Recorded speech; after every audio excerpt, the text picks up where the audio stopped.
December 1st, Stock Playbook. This is Dave Dispinette with a little sample of what we do on a nightly basis for our subscribers. Dow Jones was down 25 points, 0.2%.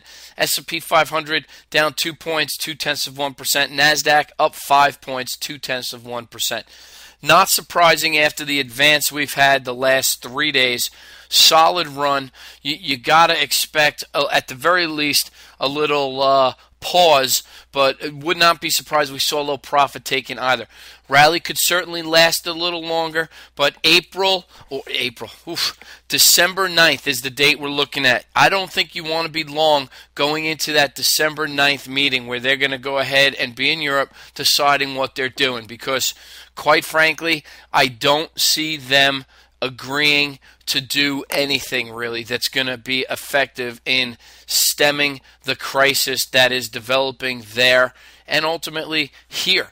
So what am I looking at? SPXU, coming back in that 13 level. We're not there. I didn't do anything yet, but I'm looking at it. I like the E-minis, but for those IRAs and people that don't trade the futures, SPXU pulling back again, in that 13 level, you get long, a close under 13, you cover, but and then you can always revisit it. You might get stopped out this time and then come back when it starts working. But we had a nice run from 13 all the way up to almost 18, 17 and change. We sold along the way up. We took some profits. We didn't sell the whole position. I still have it on. I got caught in this thing yesterday, and I'm still holding it. But I took profits on the way up. I shared that with you on more than one occasion. I'm looking to add it back. I haven't done so yet, but tomorrow we'll be looking to do so. We don't have to go ahead and just always be right about the market. We have individual winners. Lazy Boy, LZB, up 17% today. At one point, it was up almost 40% today. This was an earnings play. We circled it up for a week now. We've been circling this earnings date, saying we think they're going to have a good quarter.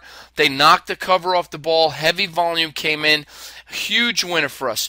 Lululemon, a name we've liked to the short side, into their earnings. We had a nice bounce into the 200-day. We said that's where you want to get short. Very impressive, rally at the end of the day to close in the upper end of the range. But at the open, this thing was down at 41.70. I was looking at that 41 level, undercut here. But this is a stock that is broken, heavy volume to downside. Bulls could be encouraged by this thing closing in the upper end of the range, but I think that any rallies into that 50 level could still be shorted in Lululemon. And I have a major shift in my position in Ulta Salon.